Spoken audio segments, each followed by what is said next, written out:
ගෞරවනීය මාතංග ශ්‍රී සුදර්ශනාරාමාධිපති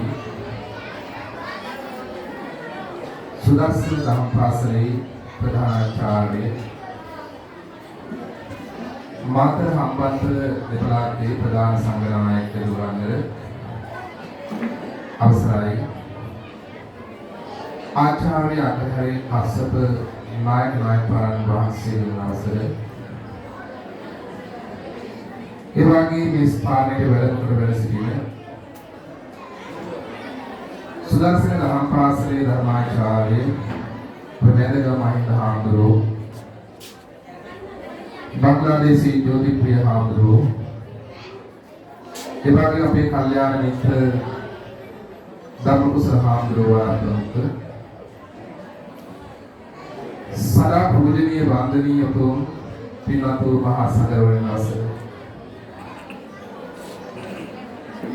සුදසුන් අභිමාන 2025 මුක්කාසවත්තු උත්සව අවස්ථාවට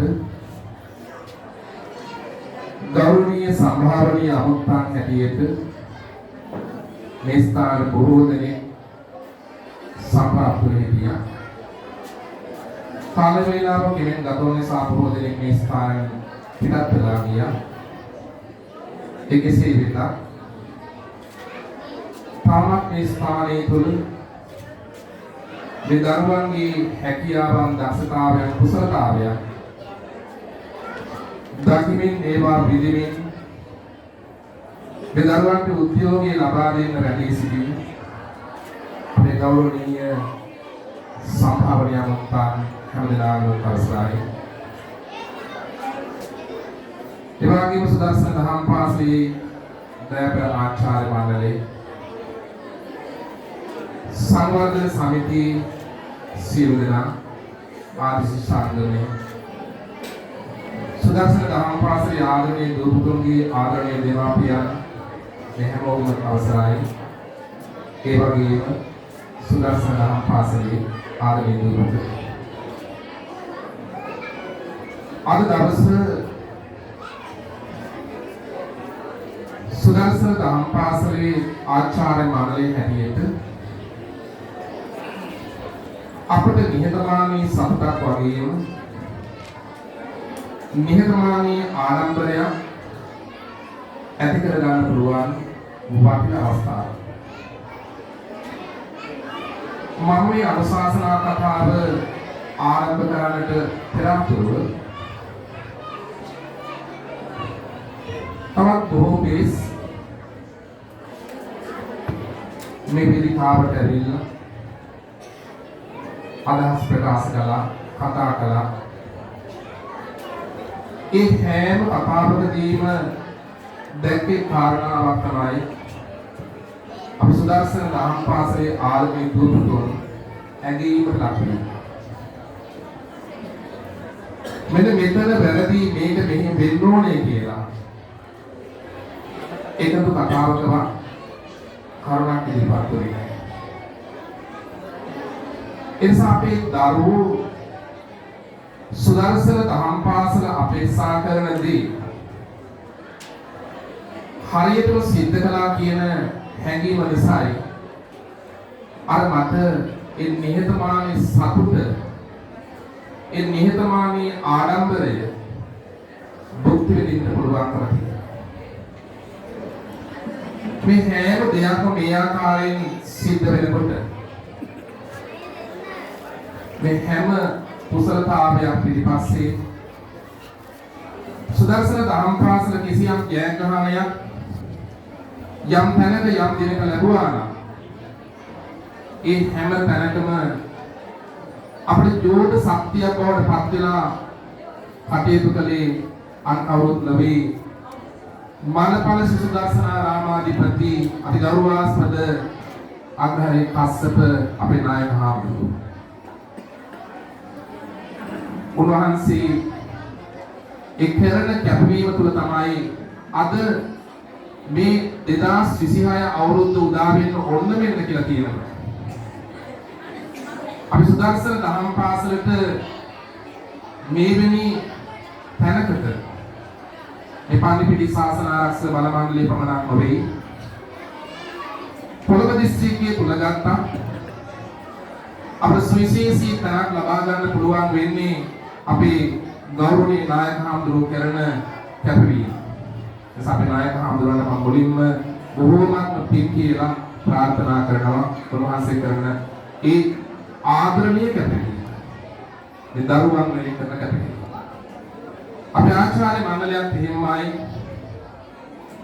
කිසිදු ભેදයකින් තොරව දරුවන් වෙනුවෙන්ම කරන ඒ උනන්දුව ඒ කැපවීම තුළ තමයි මේ හැම දෙයක්ම සිද්ධ වෙන්නේ. මුලින් අර දැක්ක දර්ශන පෙළ ඒ වීඩියෝ වල ඔබ දකිනකොට ඔබට පේන්නේ නැති සුදර්ශන දහම් පාසල මොන ආකාරයෙන් ඉදිරියට යනවද කියලා.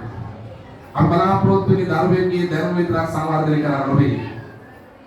අපලාප්‍රොත්තු වෙන දරුවෙක්ගේ ආකල්ප විතරක් සංවර්ධනය කරන්නත් නොවේ. අපලාප්‍රොත්තු වෙන දරුවෙක්ගේ කුසලතා විතරක් සංවර්ධනය කරන්නත් නොවේ. සුදර්ශන දහම් පාසලේ එකම අරමුණ දැනුම ආකල්ප කුසලතා කියන මේ තුනම අපේ දරුවන්ට ලබා දෙන්න. ඒක හොඳ උදාහරණයක් තමයි අද මේ වේදිකාව තුළ ගායනයන් ඉදිරිපත් කරපු අපේ දහම් පාසලේ 10 ශ්‍රේණිය ඉගෙන ගන්න නදිත් දයස් දයාපර පුතරුවා. ඔහුගේ තිබිච්ච කුසලතාවේ හඳුනාගත්තා සංගීතඥයෙක් වෙච්ච අපේ ගීතේව මහත්මයා. ඒ නිසා තමයි අද ඔහුට ඒ වටිනා අවස්ථාව දෙන්නේ මම පොරොන්දු. ඒ නිසා දහම් පාසලක් කියලා කියන්නේ නිකම් අධ්‍යාපන ආයතනයක් නෙවෙයි. දහම් පාසල කියලා කියන්නේ දරුවන්ට නොලැබෙනා වූ දේවල් ලබා දෙන තැන. සමහර වෙලාවට පාසල තුල දරුවන්ට ගොඩාක් දේවල් නැති වෙනවා. සමහර වෙලාවට ඒ ඉදිරිපත් වෙන ඕනකම තිබුණත් ඒ දරුවන්ගේ අවස්ථාව මගහැරලා යනවා. නමුත් ඒ සියලු අවස්ථාවන් ලබා දෙන එක අවස්ථාවක්, එක තැන, එක අධ්‍යාපන ආයතනයක් ඇටියට අපි දකිනවා දහම් පාසල. එනිසා දහම් පාසල අධ්‍යාපනය කියන එක වර්තමාන සමාජය තුළ දරුවන්ගේ ජීවිත අත්‍යවශ්‍ය කාරණාවක්. එස්කම් ඇරලා බැලුවොත් එහෙම අද අපේ සමාජය තුළ සිද්ධ වෙන බොහෝ දේවල් සිද්ධ වෙන්නේ දැනුම නැතිකම නිසා නොවේ. අපේ දරුවෝ දැනුමින් සන්නද්ධයි.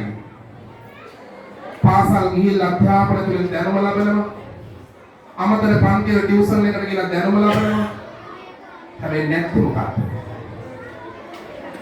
දරුවගේ ජීවිතේ නැත්තේ චරිත සංවර්ධනය. චරිත සංවර්ධනය ගොඩක් වෙලාවට අඩු වෙන්න සිද්ධ වෙනවා. පාසලට ගියාට පස්සේ ගොඩවලේ අවස්ථා කරන විනාඩි 40ක් තුළ තමන්ගේ විෂය නිර්දේශය ආවරණය කරනවා. ටියුෂන් එකට දරුවෝ ගියාට පස්සේ ගොඩක් වෙලාවට දරුවෝ ගුරුවරයා උත්සාහ කරන්නේ ඒ තියෙන පැය දෙක තුළ දරුවන්ගේ ජීවිතේ දැනුමක් ලබා දීලා තමන්ගේ ඉගෙනුම් ක්‍රියාවලිය අවසන් කරනවා. දහම් පාසල කියන එක ඊට වඩා හාත්පසින් වෙනස්. මොකද දහම් පාසලෙන් අපේක්ෂා කරන්නේ? කාරණා පහක් දහම් පාසලෙන් ඉස්ත වෙනවා. මේ බුදුහාමුදුරු බුදු දේශනාව තුළ දේශනා කරපු ධර්මයේ මේ අපි ගන්නනේ ධර්මයේ දහම් පාසල හරි සරලයි. මොකද්ද? එත් පහයි එම් එකයි. හරිය නිකන් සමීකරණයක් වගේ. මොකද මේ එත් පහයි එම් එක? දහම් පාසලේ මොන වේද ඔබේ දරුවන් ලැබෙනවා. මොකද එච් පහ එක. පළවෙනි එච් එක තමයි හේතු. දහම් පාසල තුලින් දරුවාගේ ඔළුව හදනවා. දහම් පාසල තුලින් ඔළුව නිර්මාණය කරන නිකම්ම නිකන් හිස් වෙච්ච ඔළුවක් නෙවෙයි. හොඳ ඔළුවක්. සමාජය තුළ ජීවත් වෙන හොඳ නරක වටහා ගන්න දැනුමක් තියෙන ළමයි නිර්මාණය කරනවා. ඒක. ඊළඟ එච් එක හදවත හද. දැන් ඕකනේ නේ. දරුවන්ගේ ලෝකයේ තුල නැතිත් ඒක. හાર્ට් එක හරිනේ. ආකල්පවල සංවර්ධනයක් නැහැ කියන්නේ. දහම් පාසල තුලින් අන්න අර දේ නිර්මාණය කරනවා. හાર્ට් එකක් හොඳ හදවතක් තියෙන දරුවෙක් හදනවා. අනිකාගේ දුක වටහා ගන්න අවබෝධ කරගන්න පුළුවන් දරුවෙක් සමාජගත කරනවා. දහම් පාසල. ඊළඟට තුන්වෙනි එක්චිත hand අතහද දැනුම තිබුණට වැඩක් නෑ. ඒක හරියට දරුවා භාවිතා කරන්න දන්නේ නැත්නම් දරුවෝ දැනුම ඕන. හැබැයි ඒ ලබා ගන්න දැනුම දරුවා සමාජගත වෙනකොට භාවිත කරන්න දැන නැත්නම් අපි කොච්චර අපේ දරුවන්ට කියනවතරක් තියෙනවද? අද යන්න ඔය තියෙන බන්ධනාගාරවල ඉහළ බැලුවොත් මම තාත්තේ එතන ඉන්නේ නුගත් නෙවෙයි හොඳට ඉගෙන ගත්ත විවිධ උපාධීන් තියෙන බොහෝ පිරිස් තමයි බන්ධනාගාර ගත වෙලා අවුරුදු ගණන් දුක් විඳින රිමාන්ඩ් එකේ. ඇයි? දැනුම සම්මත කරලා දිනු කළා හැබැයි අර මෙරුණා ආකල්ප සංවර්ධනයක් කරනවා. එහෙනම් අන්න ඒක හදනවා. කියන්නේ හෑන්ඩ් එක දැනුම භාවිත කරන්නේ කොහොමද කියන එක අපිට හදලා දෙනවා තමයි පාසල. තුන හතරවෙනි එක habit පොත පුරුදු වෙන්න කරනවා. දහම් පාසල අපි බලන ලස් හොඳ ඇඳුමක් තියෙන්න ඕන පිළිවෙල කොණ්ඩේ හරියට තියෙන්න ඕන. දැන් පන්ති ටියුෂන් එකට රෝගනේ මු 9ක් විතර කනක් විතර බුඩියක් විතර. එහෙම නේද? දහම් පාසල හරියට මේ කරනවා. හරි ලස්සන පිළිවෙල ඇඳුම අඳින්න ඕන. කොණ්ඩේ හරියට තියෙන්න ඕන. මේ පුදුලේ කපලා තියෙන්න ඕන. habit හොඳ පුරුදු නිකමට කල්පනා කරන්න ඔබට සමහර ඔබේ දරුවෝ එනකොට ගෙදර ඉන්න වඳිනවා ආදරයට ගරුත්වයට හැබැයි අම්මේ දරුවා කාලා කාපු පිඟාන හොදලා දෙන්නේ අම්මට හොදන්න තියලා දෙන්නේ ගොඩක් වෙලාවට කරන්නේ අම්මට හොදන්න කියලා ඉන්නේ හොදන දරුවෝ අඩුයි ගෙදර වැඩ කරලා අම්මට උදව් කරන දරුවෝ අඩුයි ඒ කියන්නේ හැබිට් එක නෑ පුරුද්ද නෑ දහම් පාසල ඒක ඇති කරනවා. හොඳ පුරුදු කරනවා. එච්චර ඉවරයි. එම් එක. මොකද එම් එක? මවුත් හත. පොතකට හදන්න ඕන. මේ කටෙන් එළියට දාන්න ඕන හරි වචන. වර්තමාන අපේ ළමා පරම්පරාව ගත්තොත් පිළිහිලා තියෙන්නේ මෙතන. අපි අම්මලා තාත්තලාත් මේ ඉන්න වැඩි පිරිස මූලිකව වග කියන්නේ කාරණාවට. ඇයි උත්සාහ කරන්නේ දරුවා දැනුමින් හොඳ නෝන කෙනෙක් හොඳ මහත්තයෙක් ඉංජිනේරු ડોක්ටර් කෙනෙක් කරන්න නිසා චරිත සංවර්ධනය කරගත්ත ළමයි බවට පත් කරන්න නොවේ. අපිට ඕන ඒක නෙවෙයි. නිකම් දැනුමක් සහිත අරටුවක් නිර්මාණය කරන්න නොවේ. ඒ ලබාගත් දැනුම සමාජගත වීම තුළ සමාජයේ කොහොමද භාවිතා කරන්නේ කියන කාරණාව දරුවන්ට ලබා දෙන්නේ. ඒක තමයි දහම් පාසලෙන් කරන්නේ. මම හිතන්නේ මේ මානවඵල සුදර්ශන දහම් පාසලේ ආදරණීය දරුවන්ට අපේ ගෞරවනීය නායක නාහිමිපාණන් වහන්සේගේ අනුශාසන ඇතුව මේ ඉන්න ආචාර්ය මණ්ඩල නොවඩුව දෙනවා. ඔබ දැක්ක අපේ සඳහන් වෙච්ච වීඩියෝ පෙළ ගෙලුම් ක්‍රියාවලිය විතරක් නෙවෙයි ඒකත් හරියටම කළා. මේ 25 අවුරුද්දේ 100% ප්‍රතිඵලය. අනිත් පැත්තට ගියොත් මේ ළමයිගේ චර්යා සංවර්ධනය කරන්න දහම් පාසල තුලින් කරන්න ඕන හැම යුතුයකමක්ම අපි දහම් පාසල කරලා තියෙනවා. විවිධ ආගමික වැඩපිළිවෙල වැඩිහිටියන් සලකන්නේ කොහොමද? දෙමාපියන් සමග ජීවත් වෙන්නේ කොහොමද? මේ හැම දෙයක්ම සුදර්ශන දහම් පාසලේ ආදරේ දූපතුන්ට විනායක හාමුදුරුවෝ ඇතුළුව ආචාර්ය මණ්ඩල අභූතකින් ප්‍රවතිලා තියෙනවා. කුසලතා සංවර්ධනය හොඳටම කළා. 25 අවුරුද්ද සාර්ථකයි. මේ අවුරුදු නිමා කරන්නේ අති සාර්ථක අවුරුද්දක් හැටියට. එසා අපිට සාඩම්බරු අහිංසක නිහතමානී සතුටක් මේ හදවත තුළ තියෙන මේ දරුවෝට මේ වේදිකාවට ඇවිල්ලා රංගන ඉදිරිපත් කරනකොට මම හිතනවා ඔබට වඩා අම්මට තාත්තට වඩා සතුට වෙන්නේ අපේ නායක හාමුදුරුවෝ ඇතුළුව ආචාර්ය මණ්ඩලය. මොකද එයාලා කැපවීම මේකේ